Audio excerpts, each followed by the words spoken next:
we go into the topic, can any of yours, or can we all drop in the chat which AI tools we have used, the popular ones to the unpopular ones, just for any use case at all, which AI tools we have used? Okay, looking in the chat, I'm seeing Cloud Suno, interesting.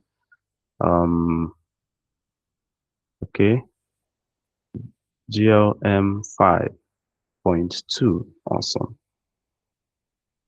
Okay, Mareka, okay.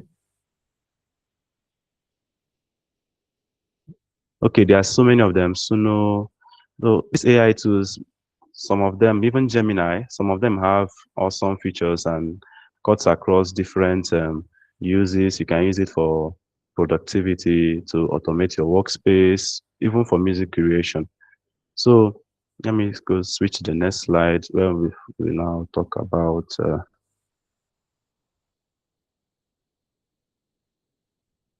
okay, let me see what was that.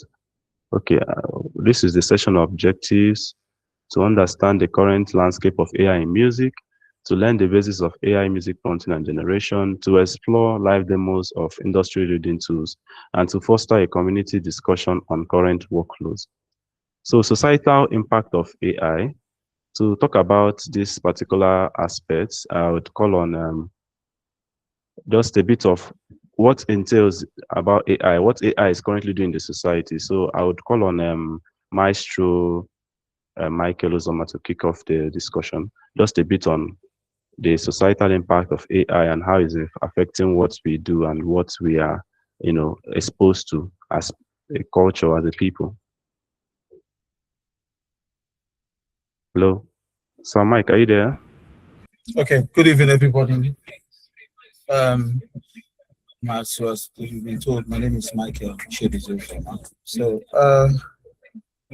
AI. Let me break it down in a layman point of view. Think of AI as something you use in enhancing what you do, your workload. So instead of doing something so tedious, you need AI to enhance it, make it less tedious or less stressful. AI has come to stay. Let's not deceive ourselves. AI has come to stay. So what we need to talk about now is the ethical part of AI, the application and the implication of AI, and also we need to also talk about what we call critical thinking. Critical thinking. Not just what somebody will just see an AI app and prompt and say, do this for me, and the AI will do it for you. We should also take note that the Afrocentric style of using AI hasn't been fully developed. So it's cut across to programmers to look for how we can prompt, put African Afrocentric statement, prompt, Afrocentric style. So for example, if you tell AI to give you a talking drum, the question you should ask yourself before telling AI to give you a sound of talking drum is, what talking drum? Yoruba has a talking drum, the Hausa has a talking drum, the Igbos have the talking drum. So what talking drum are we talking about? AI hasn't covered that. So these are the limitations. But if you're talking of the Western Eurocentric, American style of the Western centric style of AI, I think the Westerners have done a whole lot of AI. So we need to see how we can not just say we want to use AI. We need to also talk to our programmers too to see how we can imbibe this into AI.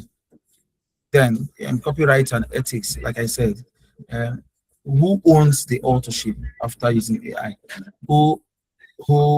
These are the things we need to start asking ourselves. The copyright claim, who should be giving credit after using AI? So these are questions that will come up as we go on. Thank you. Thank you very much, sir. Thank you for that beautiful submission. And talking about the programmers, before we move forward, let's just get a bit background of how AI is trained, or what is the background looks like. What does the background looks like? And to take us a bit on that, we're calling on my brother Daniel to give us a bit on, since he has a good experience with data, data analytics, data, and training of large language models. So can take the floor, sir. Yeah, good evening, everyone. Can you hear me? Yeah, we can hear you, sir. Good evening. Yeah, good evening. Um, okay, so the way AI is trained, um, there are two types of training. So there's the supervised learning um and non-supervised learning. So supervised learning, it's where you have a data and you have an expected output for the AI. So let's say um you want an AI to classify an image. Let's say you have a cat image and you want to train the machine to be able to classify images to recognize that this is a cat. You already have an output in mind that you want that this is a cat.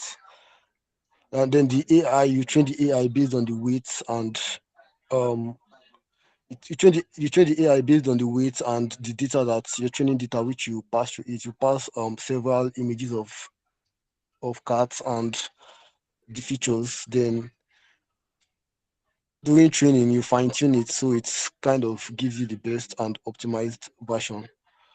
So for music, AI is being there are two ways we train AI in music. One is symbolic data, where we give the AI, we put the music in a data format which the computer can understand. That is a format like music XML or MIDI.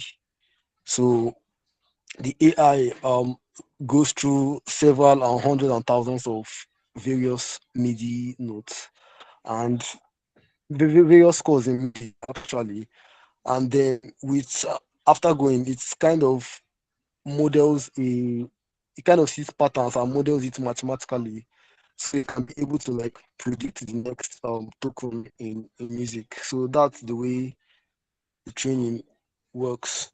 That's the way training works. That's for supervised learning. Then for non-supervised learning, that's when we want to capture.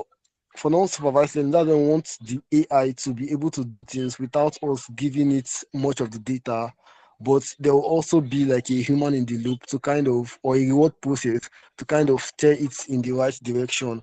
So if he's doing right, so we kind of like maybe increase the points, and if he's not doing right, kind of decrease the points. So it goes to the so it just like produces the close output of what you're looking for. So that's the way um that's the basic way we train AI models. Thank you. Yeah, thank you very much, Mr. Daniel. Yeah, you really captured it. So basically, in the discussion I've listened to this gentleman, you can see that AI is what you give it is what it's giving you back, garbage in, garbage out, and it works based on pattern recognition and mathematical algorithms. So at some point, it's kind of going to be looking a bit stiff, and it cannot give you that unique creativity and human in the loop way of training AI still enables people to, assess the results. So part of being a good creative is learning the art of prompt engineering, being able to give the right instructions, being able to, you know, correct, fine tune results until you get what you need. So with that, we are going to look at some real world cases of how AI is disrupting the music industry. This is what happened last year in November 2025. An entirely AI generated artist named Breaking Rust topped the Billboard country digital song sale chart and Spotify US Viral 50. This is recorded and documented, and the track Walk My Walk reached number one, proving that AI generated compositions can compete commercially and pass for traditional human-made hits, which which hints to how our generation of musicians are absorbing music and flowing with music. a whole lot of music flowing with music. A whole lot of musics today are fast-paced, and a whole lot of music today are almost at the beginning you get the hook because people have short attention span on, and this is supported by data from both Spotify and other audio streaming platforms. So the implication is the algorithms on streaming platforms are increasingly platforming AI music if it drives engagement regardless of its origin.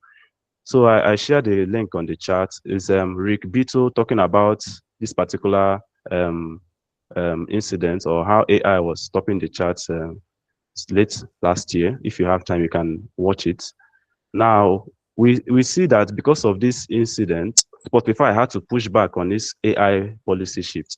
So there was a cleanup exercise they had to do to sanitize the space, because a whole lot of mass produced AI spam content, which we call AI slop in today's terms, were all pushed into the platform, and it's really difficult for people to protect their own intellectual property. You see, they train AI with people's real voices. They can use Beyonce's voice, you can use Drake's voice to produce track, and so on and so forth.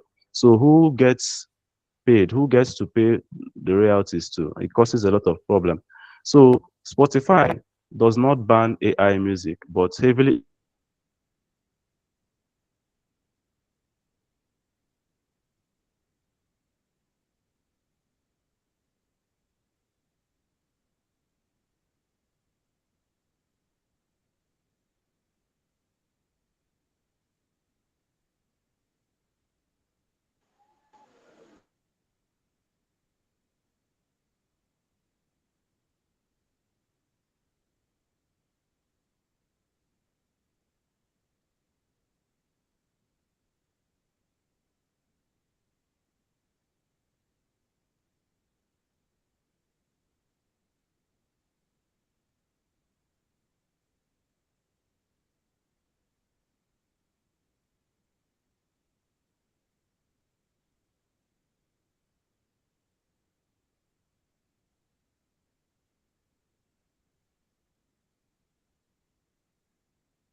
Hello, Daniel. Can you continue from where he stopped, please?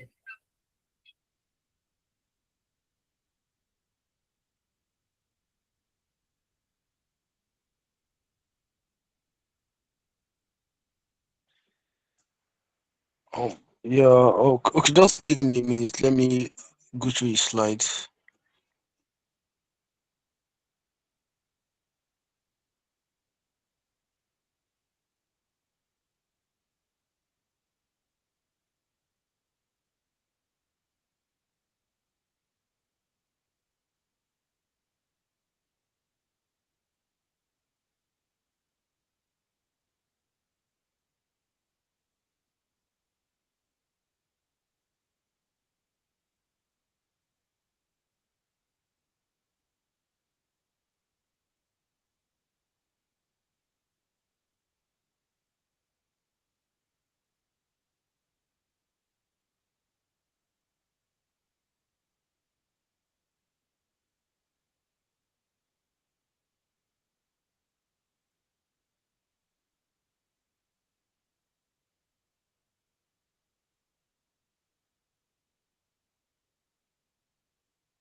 Hello, good evening, everyone. Can we hear me? Yeah, we can hear you. Okay, so like Mr. Michael rightly said, Sixtus is experiencing a little network issues, so he would join us shortly. So we, the other host, will try to see what we can do before he returns back. So what we're discussing on just now was the AI, or how AI has affected the landscape of the music industry. Like Mr. Michael said, AI is here to stay. It's not something that we're going to drive away. It's here to stay in the industry. Those that are wise would find a way to adopt it as a tool, even though you choose to use it or choose not to use it. In my opinion, it's better you don't fight it, because it's here to stay. Rather, you'd find your own work around it. Some musicians or composers, like some musicians like Jacob Collier, would point out that the advancement of AI would also give rise to more genuine music, because human created music, like Mr. Michael pointed out, is unpredictable.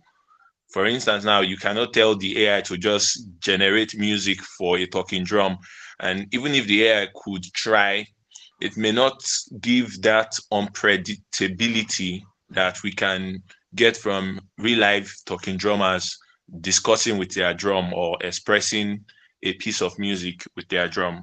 So it also, even though AI at this current stage produces music that they sound beautiful, but they are alive though. But depending on how the AI is prompted, they may not be as alive as something a composer, or they may not be as unpredictable as something a composer or a really good composer would come up with or would create. There are some AI tools that I have seen, like, I don't know if anybody have heard of Ace Studio. Anyone? Ace Studio. Okay, what Ace Studio is doing is Ace Studio allows you to create. Sorry, kindly type it so that we may know. Some of us might call it A Studio. Oh, So okay. type Okay, it so that people might understand what you mean. okay. Let me do that right away. I'll do that in the chat. I'll write the address for it. This is ACEStudio. Ace Studio. Their website is acestudio.ai. They have been doing really good work too. I think they are in their second version. So what Ace Studio is doing, or what I saw them do, they started with creating vocals for music. So a composer could pass their XML into Ace Studio, and Ace Studio will sing it for you. And their choir is quite realistic. And they have like this Fruity Loop interface, this digital workstation interface where you see all the notes and a piano roll, and you can easily edit it, edit the words, edit how the AI speak the words, and what it does. So Ace Studio is thinking of AI as a tool or as an extension of the composer, rather than like something that will just do the whole music process for you. So they have a lot of variables you can play with to get the kind of voice that you desire. Then another thing that I noticed from Ace Studio is Ace Studio also created, most of us uses different plugins for our production software. Like MuseCore now uses VSTs to be able to get high quality sound and more beautiful sound. Ace Studio currently also created a system whereby AI creates virtual instruments and dynamic to suit a specific kind of style of music you are writing. So for instance, you can tell Ace Studio that, okay, I'm creating salsa, and I have this melody in my mind for a trumpet, pa pa pa pa pam pam pam pa, or something like that. And you can say, Ace Studio, I need you to like create the other instrument. I don't know exactly how I want it to be, but I know the feeling I'm trying to drive at. And at the end of the day,